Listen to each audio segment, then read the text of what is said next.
Hi there, welcome back to our channel, The Leeds Lobby, where we have been putting out videos this last couple of weeks, 1 or 2 weeks, and we started it a couple of weeks ago because we talk so much about football at the dinner table and just in our everyday life, and we thought we could film a lot of it and share it with you guys. Quite frankly, the ladies in our family are bored of sitting at the dinner table talking about whether Raphinha is going to go to Arsenal or Barcelona, and Phillips. We'll come up here and we'll film it for you guys. So what we're going to talk about today is we're going to talk about Phillips and our reaction to Phillips going and the circumstances surrounding that. And then a little bit later on, we're going to get into Raphinha and what we think is going on with the Raphinha situation and some things that people might not have considered. But before we do go any further, please hit that subscribe button, hit the little notification bell and like the video. We want to keep putting content out there. It's a real encouragement to us as a dad and lad, Leeds, multi-generational Leeds United family. It's a real encouragement if you could just, again, hit that subscribe button. So without further ado, we're going to get into the Phillips situation. What do you think about the Phillips transfer?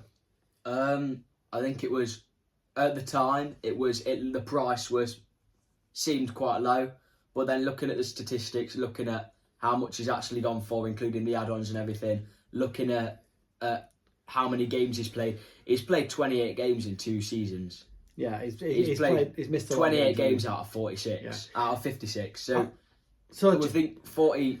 Sorry, carry on. 50 million was a fair price. I do think that the 42 million plus add-ons is a little bit light, if I'm honest with you. But there are a few factors we've got to take into consideration. The first thing is central defensive midfielders don't notoriously go for huge transfer figures. Unless you're talking about a Wijnaldum or a Rodri or a Yuri Tielemans. Yeah, they tend to. But what we've got to bear in mind is that, Phillips was the top, the voted England Player of the Year.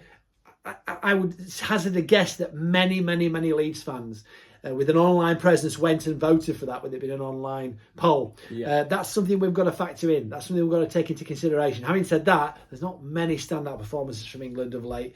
So again, that's another thing. The other thing we've got to consider is the fact that I figure there may have been a situation where Phillips, by the sound of it, only was willing to entertain Man City and go into Man City. There were clubs that placed higher bids for Phillips, but being as Phillips wanted specifically to go to City, that might have been a stumbling block. He might have held out for City or nobody.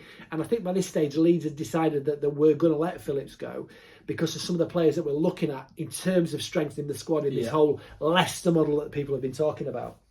I'm on a lot of Leeds groups on Facebook, and there's so many people like, oh, how do I remove a name on the back of a shirt? Or talking about he's calling him a Judas, saying he's gone to Scumchester, he's gone to Lancashire. But these are the same people that have been ravaging on these Facebook groups about re-signing Charlie Taylor and re-signing James Milner and re-signing Chris Wood and re-signing all of these, like your Ronaldo Vieiras and your Eddie Nketiahs. I would hazard a guess in 5 years' time, these people are going to be moaning on when we're hopefully pushing for Europe about how we need to re-sign Phillips when he's 31. And we've got to bear a few things in mind. I mean, let's be right about it. He hasn't gone to Scum. He hasn't gone to Man United. He's still the enemy of the enemy, really.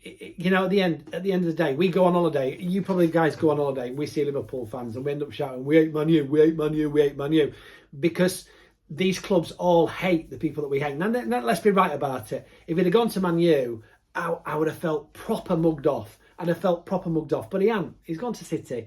He's gone to Champions League football. He's stayed with us while we were in the Championship when there were clubs that were coming in for him.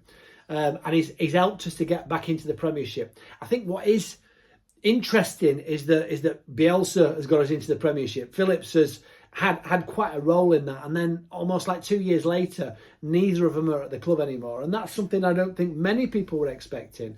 And I will be truthful. When I say I think if we'd have finished 9th or 8th or even 10th, I think Phillips would still be at Leeds United. But I'm also aware of the fact that we do need a rebuild. We've got this 5-sub situation coming up.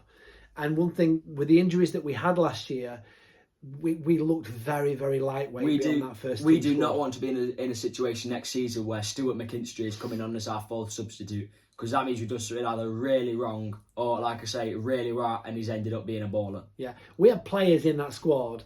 That, quite frankly, I think everybody would get up on a Saturday morning and an hour before kickoff would actually have a look at that squad and think, goodness me, why is he playing again? Because we've not got anybody better at the club than X, Y, and Z of a player. And while we're in that situation, we have to be investing in depth. And I think some of the signings that Leeds have made, Christensen looks like a really good signing. Aronson and Rocker look like very, very good signings. If we kick on now and we invest in a couple of players to replace Phillips and we change the system, we've got to bear in mind that Phillips, his stock might have gone down with this new system. He hasn't fit in since he came back from injury with Jesse Marsh's new system. I think he's moved on to for him what he will view to be bigger and better things. He's left the best club in the world, but he's joined one of the richest clubs in the world. For me, I think 42 million plus add-ons, plus add-ons, if that's what we have got from him, a player that's only played 28 games in the last 2 seasons, I think, to be honest with you, we can find more reliable and regular starting players at Leeds United. That's my thoughts. Can I just, before we go any further, pull up Phillips' stats versus Rodrigo's stats? Obviously, City's Rodrigo. To the people that are saying that he won't be playing at City, this is since the start of last season. This is since the start of the 2021 season. 2.86 total tackles. So Phillips' tackles were 2.86 total tackles per game. Rodri's is 2.3. So that's Phillips wins that. Interceptions per game, Phillips had 1.54.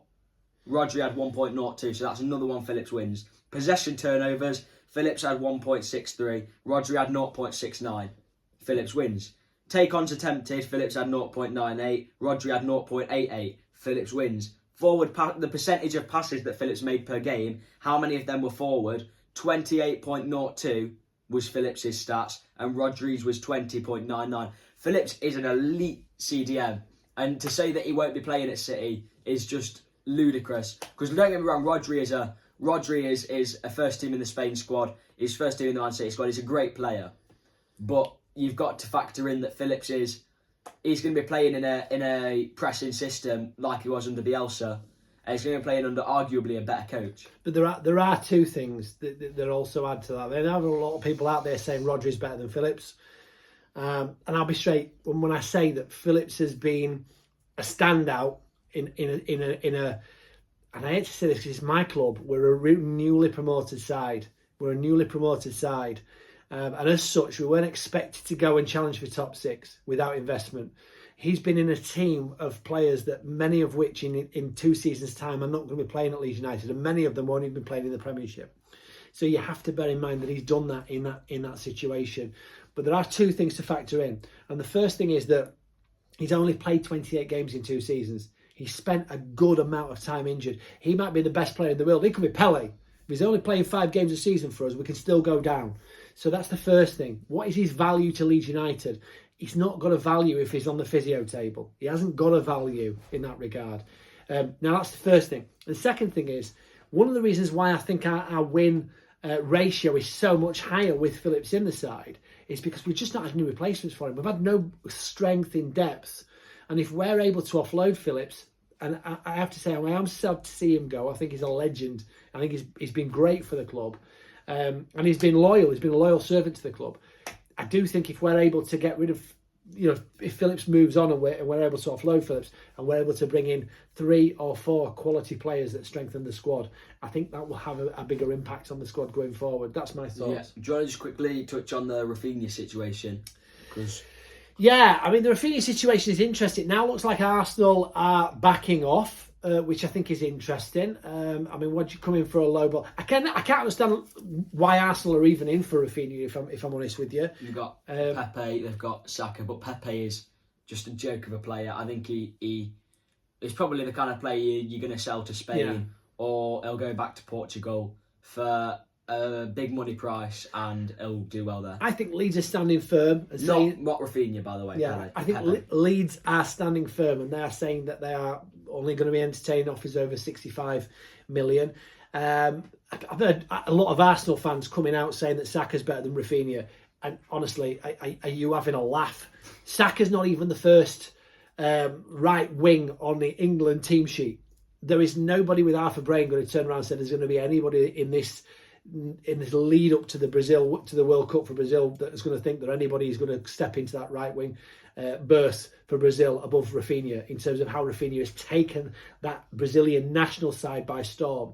And he's been goals and assists. He's got the same amount of goals as what Saka's got this season, and that is in a side that has had no striker. It's had no link-up play because it's had half the team out for most of the season.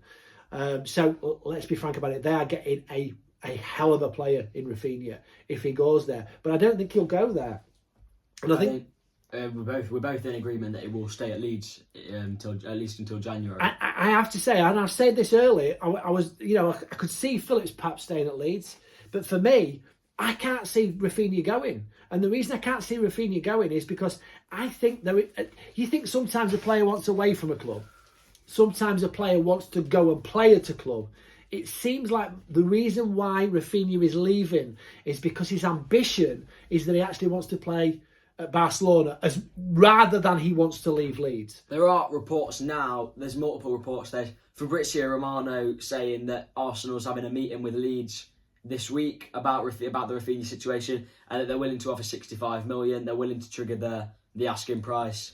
But then there's other reports saying that Raphinha's blocking moves to any English club, and that he only wants Barcelona. So you've got Deco perhaps touting Leeds around. He makes a move, and Deco makes lots of money. Deco has actually requested to Leeds to Andrea Radrizzani that he lowers the asking price, which is just absolute. Deco. What honestly, who's put 50p in the dickhead, basically. But the thing with it is that you've got to sort of think to yourself, if he wants to go to Barcelona, and the main driver for him leaving Leeds isn't that he wants away from Leeds, wonderful city, God's own country, but he actually wants to go to Barcelona, then why would he sign for Arsenal? Why would he sign for Arsenal where he ain't 100% certain he's going to get the same match time if Saka's in the side and Saka's playing well? He's got a World Cup. He will start. Don't get me wrong. Raphinha doesn't need Champions League football to make it to that Brazil squad. He doesn't need that. He's made that Brazil squad playing for Leeds United. So, in actual fact, he's got as much to lose in terms of going to another club and potentially not getting himself first-team football as he has staying at Leeds United. So, for me, if Barcelona can't come in and can't afford him, I think you will still see Raphinha in a Leeds United shirt come September, October, November, and lead up to that World Cup. It may go in January, but I think he will start the season for Leeds United. So that's my opinion. Hopefully you like the content we're putting out.